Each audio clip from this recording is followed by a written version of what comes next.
Bonjour à tous et à toutes, j'espère que vous allez bien. Aujourd'hui, changement de format, comme vous pouvez voir, on est dans mon salon parce que je reçois une invitée. Celles et ceux qui me suivent déjà sur Instagram sont au courant. Il s'agit de Salomé Millet, que j'ai le plaisir d'accueillir. Elle est designer graphique et elle vient directement de Lyon pour répondre à vos questions. On va échanger sur le design graphique mural dont elle est spécialiste. C'est aussi la deuxième moitié du studio Kaleidoscope dont je vous mets les liens en description. Et je vous mets d'ailleurs tous les liens en description pour que vous puissiez découvrir son travail et son univers. Et sur ce, moi je vais l'accueillir.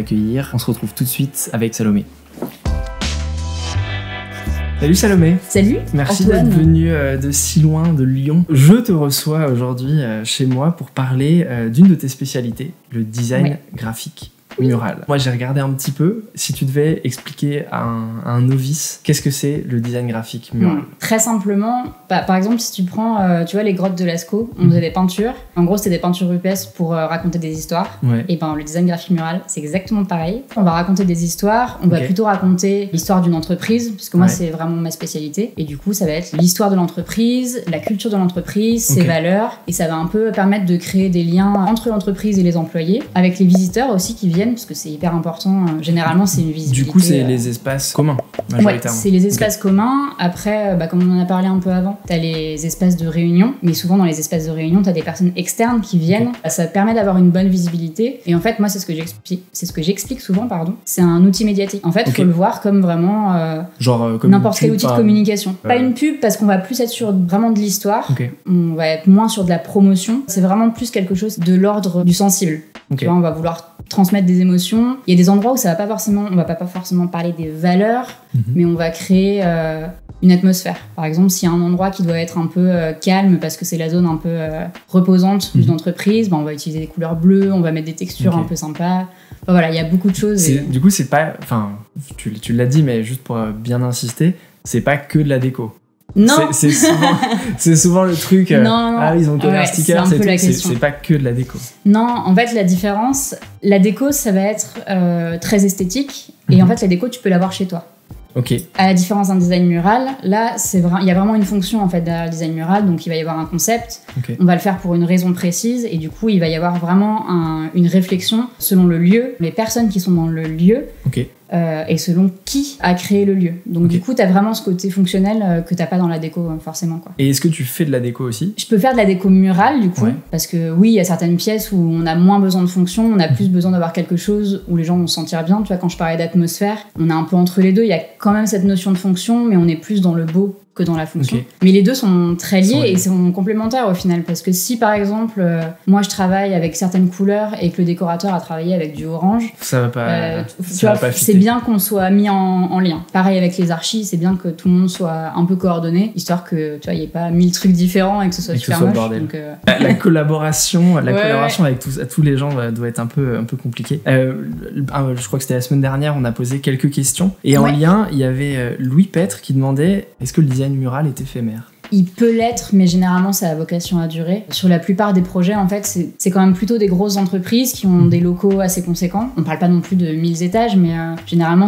il y a quand même plusieurs salles. On parle quand même de 2, on parlera sûrement de LinkedIn peut-être, mais peut-être. Il y en a où il y a vraiment beaucoup d'étages, mais là c'est quand même particulier. Par exemple, les bâtiments en France, généralement c'est un peu plus petit, on est un peu plus humble dessus. Mais non, généralement ça a vocation à durer parce que c'est quand même un coût, c'est quand même un investissement et on investit vraiment l'espace. Vu que c'est des bureaux, ça n'a pas vocation à trop évoluer. Oui, ça reste. Donc voilà. Après, ça peut être éphémère s'il y a une demande précise ou si c'est pour de l'événementiel, par exemple. Mais c'est vrai que moi, pour ce que je fais, je spécialise vraiment les entreprises. C'est des trucs à plus long terme. Il y avait Julie du studio Pan, que tu connais, qui demandait est-ce que c'est que pour les bureaux, mais du coup, tu as déjà en partie répondu. Moi, je travaille que pour les bureaux. Après, ça existe notamment pour les restaurants. Et c'est en France, c'est ce qui se développe plus rapidement. Peut-être des boutiques aussi? Ouais, alors pour les boutiques, ça va être un peu dans le design retail. Mais là, du coup, par exemple, sur ce type de design mural, on sera plus sur de l'éphémère, du coup. Parce que les boutiques ça change en fonction des collections, des saisons. Et on n'a pas la même fonction. Là, on a vraiment une fonction de vente, alors que pour une entreprise, par exemple, c'est plus une fonction de communication, soit avec les employés, soit avec les personnes qui viennent visiter. C'est pas les mêmes fonctions, en fait. Donc, c'est pas du tout les mêmes façons de faire. En tout cas, sur nos échanges, on va majoritairement rester sur les entreprises qui ont les moyens d'investir leurs propres locaux. Et voilà. Dernière question, il y avait Cronenbourg qui demandait est-ce que c'est en 2D ou est-ce que c'est en 3D? Les deux. Moi, je sais déjà que c'est les deux. Moi, je préfère la 3D. Juste pour préciser, quand on parle de 2D, j'imagine qu'elle voulait parler de stickers. Ouais. Quand on parle de 3D, là aussi j'imagine, mais c'est une question que je me posais aussi, c'est est-ce qu'on peut utiliser d'autres matériaux? Est-ce qu'on peut créer un volume, créer je sais pas, des boîtes, des supports, utiliser des lumières, de l'éclairage? Ouais, en fait, tout est possible. Okay. C'est-à-dire que tu peux vraiment tout faire. Plus tu as de budget, plus tu vas partir sur de la 3D. En fait, ça peut être des choses très très folles parce qu'il y a des installations participatives et là, du coup, tu as des trucs... C'est quoi le truc le plus fou? Soit que tu as fait, soit que tu as pu voir Peut-être pas le plus fou, mais le truc que j'ai préféré, sur lequel j'avais bossé, c'était un mur de bienvenue pour LinkedIn. On a fait une grille où il y a écrit Faiche. Désolée pour la prononciation, ça veut dire bienvenue en gaélique, donc en néerlandais. Et en fait, on avait fait des petits bracelets colorés avec une couleur par continent. Trop bien. Et toutes les personnes qui rentrent dans le bâtiment prennent un bracelet, disent d'où elles viennent. Et l'accroche sur la grille. C'est trop bien parce qu'en plus les visiteurs sont acteurs, enfin je trouve il y a un truc où t'es directement inclus dans LinkedIn et enfin le fait que ce soit un réseau social ça matche super bien avec leur positionnement et avec qui ils sont en fait. Ils ont une façon de faire qui est hyper intéressante, c'est que dans ce qu'ils appellent les meeting rooms, là on va faire plutôt de la 2D parce que voilà, faut pas prendre trop de place, généralement il y a des télés etc. Mais dans les espaces communs ils y vont à fond, quoi. Là tu t'éclates et en fait t'as un capital sympathie de ouf parce que le truc il est trop beau, tu le fais donc tu participes, donc t'as envie de prendre en photo ce que t'as fait parce que tu dis ah regardez bah moi je viens de là, j'ai ajouté mon truc sociaux, du coup ça poste et du coup, c'est comme ça qu'ils attirent les gens en fait. Voilà, c'est ça que j'allais dire, c'est qu'en plus non pas que ce soit le design mural qui est au cœur du recrutement, mais ça participe à avoir des locaux agréables. En fait c'est un des atouts principaux, c'est que déjà tu peux attirer des nouveaux talents, ça va aider parce que les gens ils se disent ok on est bien accueillis, il y a un beau cadre de travail et c'est bien pour tes employés qui sont déjà là parce que tu as une qualité de vie au travail qui est level up à chaque fois. Voilà, et en fait ils font hyper attention à ça et après même sans parler des design muraux ils font hyper attention parce qu'il y a des ateliers, des choses comme ça, mais globalement pour une entreprise si tu mets des design muraux, des choses qui font que t'as pas juste des murs blancs avec juste une petite flèche qui dit les toilettes c'est par là bah forcément c'est chouette tu vois. D'ailleurs on n'a pas dit mais ton job de design mural, enfin ta spécialité inclut aussi la signalétique. Ouais. Mais du coup, je rebondis un peu dessus. En France, on connaît beaucoup le terme de signalétique. Et par exemple, les graphismes muraux, on le met dans la signalétique. Alors que pour moi, ça en fait pas du tout partie. Que la signalétique, ça a une fonction d'orientation. Et des fois, en fait, quand je fais un graphisme mural, c'est pas une fonction d'orientation, c'est une fonction justement de communication. Mais t'as pas cette notion-là. Donc du coup, il y a un peu les deux. Et je fais les deux. Mais c'est pour ça que j'ai choisi de dire graphisme mural. C'est un terme qui existe même pas, pour être honnête. Si jamais ça vous intéresse, en anglais, c'est Environmental Graphic Design. Faut dire ça. Du coup, j'avais lu ton article sur le sujet. C'est pour ça que tu dis que la France est un petit peu en retard, un petit peu moins excentrique. Ouais, bah déjà sur le nom, tu vois, graphic design d'environnement, ça n'existe pas en français. Tu tapes ça, tu vas peut-être trouver un site qui en parle. Je trouve que en plus le design graphique mural est assez restrictif au mur, là où environnement, tu peux investir un cube en c'est la 3D, quoi. Mais le problème, c'est que en fait, quand ils ont créé ce terme, c'était dans les années 70-80, et à l'époque, environnement, on comprenait comme genre là, notre environnement, c'est l'appartement, tu vois. Sauf qu'en France, environnement, et même à l'étranger, mais beaucoup en France, environnement, on l'entend comme la nature. Et du coup, il y a un gros problème à ce niveau-là, parce que moi, au tout début, quand je disais aux gens, je fais du design graphique d'environnement, les gens ils me disaient ah du coup, tu travailles dans la nature et tout ça. Je dis alors, du coup non. Donc c'est compliqué et du coup signalétique c'est plus connu. Mais c'est pareil, c'est restrictif. Donc du coup, je dis graphisme mural, mais pour moi, c'est pas encore le bon terme. Et là, en 2018, la société Environmental Graphic Design, ils ont décrété qu'ils allaient changer et ça va devenir Experiential Graphic Design. Donc, design graphique expérientiel. Ils vont larguer dis ça en français, c'est mort. Donc moi, je me suis dit, écoute, on va rester sur graphisme mural pour l'instant. Si j'arrive à trouver un mot dans les futures années, c'est compliqué d'expliquer son propre métier. Ouais. Est-ce que tu as des inspirations des agents, des indépendants, ou peut-être même que tu vas chercher ton inspiration ailleurs pour créer, puisque comme il y a peu de limites, j'imagine qu'on peut... Je sais pas pourquoi, mais moi j'imaginais un truc où tu faisais une installation avec des tubes, avec de l'eau. Je sais pas pourquoi, je me suis dit, mais ça pourrait être fou. Tu peux, en vrai, il n'y a pas tellement de limites, t'as des contraintes. Mais ta limite principale, ça va être l'argent, on va dire. Parce que forcément, plus t'as d'argent, plus tu peux envoyer balader en gros les contraintes que t'as. Mais tu peux faire, si tu veux des tubes avec de l'eau, tu peux. Et ce qui est bien, c'est que cette discipline-là, elle est un peu à la croisée des mondes. C'est-à-dire que tu peux faire intervenir des artistes, des architectes, est-ce qu'on peut dire que c'est du design global ? Je n'osais pas le dire. Évidemment. Design creator, ok. Oui, ouais, parce tu peux vraiment faire tout le venir monde, n'importe quel corps de métier. Ça. En fait. Là, tu vois, j'ai fait un projet en France où il y avait des designers, donc des paysagistes d'intérieur, un menuisier, un métallurgiste, il y a le mec qui s'occupe de la fabrication et de la pose, il y avait l'architecte, et du coup, tu vois, tous ces gens, moi j'ai fait une créa et je leur ai dit, bah, s'il vous plaît, est-ce que vous pouvez me faire ça? Et ils m'ont dit, ok, allez. Génial. Et du coup, c'est trop cool parce que t'as une espèce de cohésion qui se fait. Comment tu collabores avec tous ces gens? Parce que ça doit être... Ça doit pas être facile déjà, et puis j'imagine que tout le monde n'a pas le même mode de communication, et puis tout le monde n'est pas dans la communication autant qu'on peut l'être. Comment t'arrives à gérer ça? Est-ce que c'est toi qui fais la gestion de projet? Est-ce que ça dépend. Moi, je me rapproche beaucoup des architectes. Et c'est eux qui chapeautent? Ouais, c'est eux qui chapeautent parce que eux sont déjà habitués en fait à travailler avec tous ces corps de métier là. Après, moi, je suis quand même très en lien avec eux parce que j'ai besoin de savoir au niveau de la faisabilité. C'est-à-dire que quand je lance une idée, avant de la présenter au client, de l'eau. Voilà. Il faut être sûr que le truc va tenir, tu vois, que ça va être possible selon les murs. T'as quand même plein de choses, donc c'est hyper flippant. Et si t'es tout seul, c'est encore plus T'as quand même des connaissances que tu dois savoir un peu plus, je sais pas, d'électricité, des trucs comme ça, ou est-ce que c'est vraiment les autres corps de métier qui t'assurent la faisabilité des choses? C'est eux qui me l'assurent. Après, moi, je vais tout le temps, en amont d'un projet, je vais tout le temps voir sur place pour voir ce qu'il y a. Si je vois qu'il y a une installation électrique, je la prends en compte. S'il y a une prise, même, je la prends en compte. Genre là, par exemple, je bosse sur un projet où c'était pas prévu, mais en plein milieu du mur, t'as une borne incendie. Donc ils m'ont dit que peut-être ils allaient la déplacer, mais peut-être pas. Donc faut que tu la prennes en compte quand tu fais ta créa, parce que forcément le truc il est rouge, il est en plein milieu et il prend toute la place. Si ton design est derrière, ça marche pas. Et pareil sur la texture des murs, des fois il y a des gens qui t'appellent et en fait ils ont un mur, c'est du crépi. Tu veux vraiment faire un truc en 2D ultra propre, il va falloir refaire le mur, donc là plus d'argent et plus de travaux surtout. Donc il y a pas mal de choses à prendre en compte. Mais sinon après tout le monde est assez facile à gérer parce qu'un mail avec tout le monde, tu mets tout le monde dans la boucle, tu appelles pour que ce soit clair. Après je dis pas. Non mais après. C'est pas toujours simple parce qu'il y a toujours des informations qui se perdent un petit peu. Faut bien rappeler les choses à tout le monde. Et moi, généralement, ce que je fais, c'est que je fais un dossier à la fin avec le truc, la taille, les matériaux, les couleurs, et voilà. Comme ça, tout après, le monde moi, est au courant moi, je vous ai tout donné. T'as fait ton maximum. S'il y a un souci, c'est plus moi, mais... C'est Oriane Michaud qui demandait ça sur Instagram. T'en as un peu parlé, mais est-ce qu'il y a des spécificités intérieures, extérieures? Alors oui, je pourrais pas te parler des spécificités extérieures, tout simplement parce que moi, j'en ai jamais fait.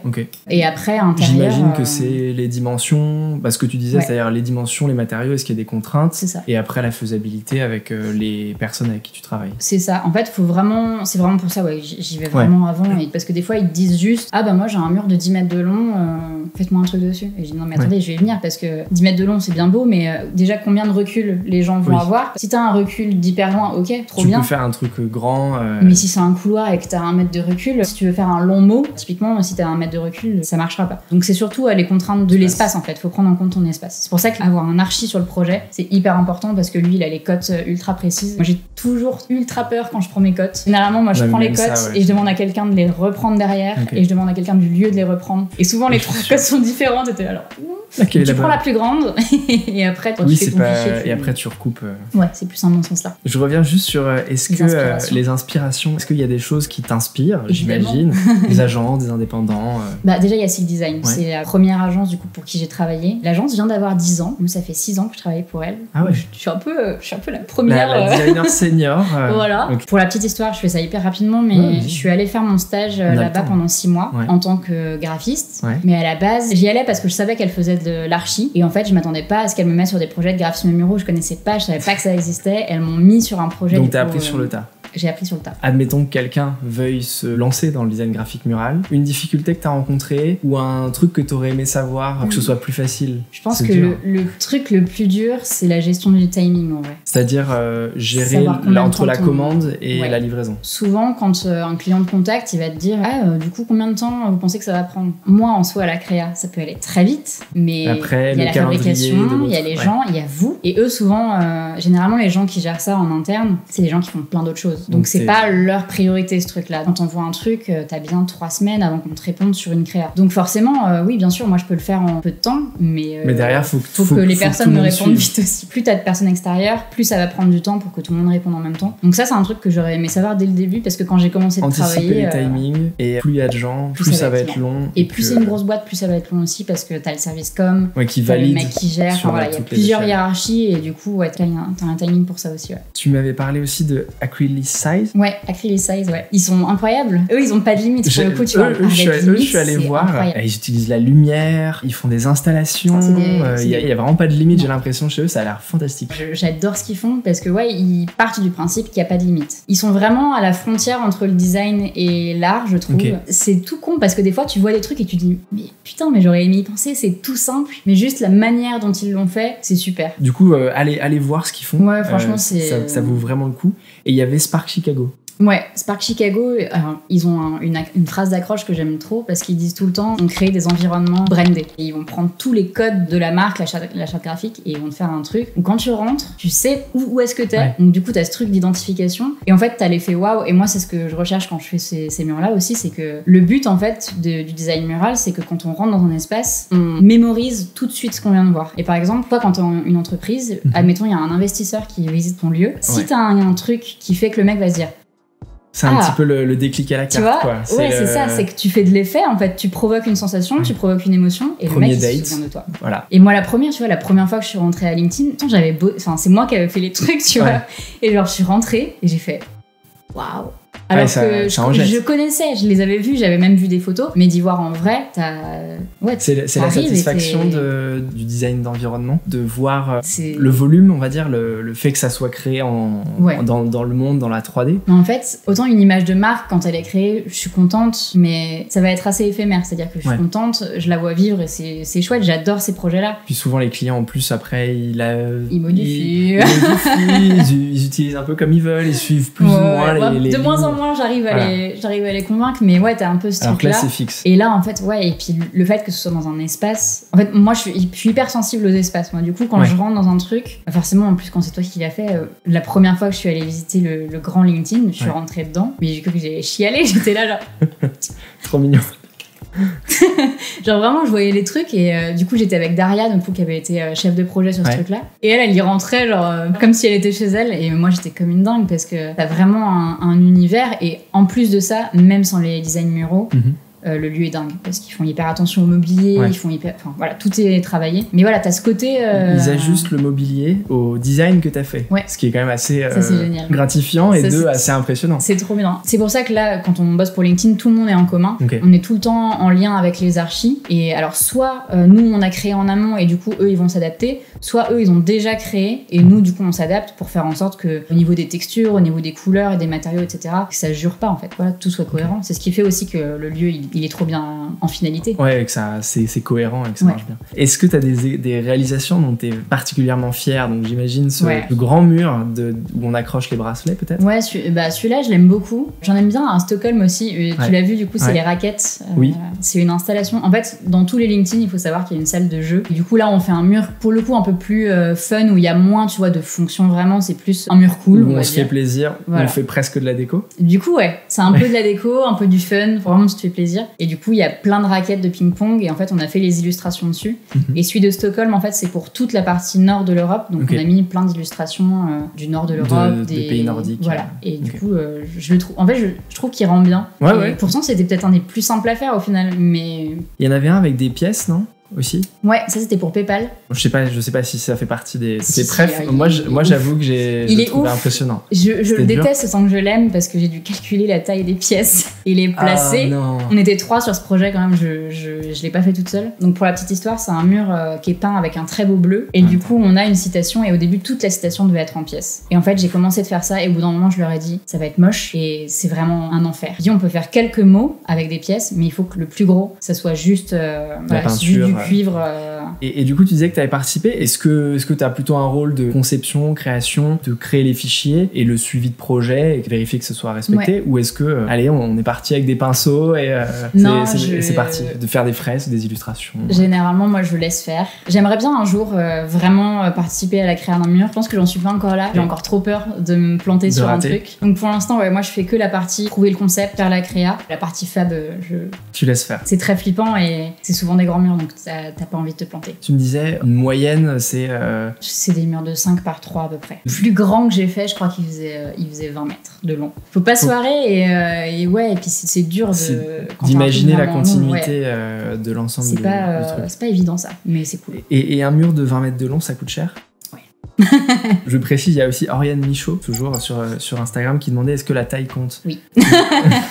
Une très bonne question parce que au final, il y a du matériel, plus c'est grand, plus il y a de monde, du coup plus c'est cher, j'imagine. Moi, de mon côté, pour les prix, vu que je fais que la créa, c'est le prix qui va peut-être le moins changer. Alors après, quand tu me dis un mur de 20 mètres, oui, je vais le prendre en compte parce que forcément, ça va être plus long à faire et il sera plus cher qu'un mur de 5 mètres par 3 mètres. Pour ta partie créa, un ordre d'idée, c'est très compliqué, je sais cette question, mais c'est quoi? C'est un forfait, c'est du temps? Généralement, j'essaye de pas être en dessous 2000 euros. 2000 euros ou 2000 euros? 2000 euros. Okay. Tout attaché. Tout simplement parce que t'as la suivi du projet. Ouais, non, mais c'est la partie, comme tu dis, très importante, ça prend du temps. Ouais. Faut répondre aux mails, répondre au téléphone, aller sur place. Et puis ça va durer des mois en fait, ouais. On se rend pas compte, mais vraiment ce genre de projet, même si toi tu peux le faire en quelques semaines, même derrière, pas en quelques jours, oui. Ça peut être créé, tu vois. Mais par contre, t'as le suivi de projet et généralement ça va durer sur 3 mois. Okay. Donc généralement je commence à 2000 et après ça va dépendre du nombre de murs, de l'entreprise et de ce qu'elle veut.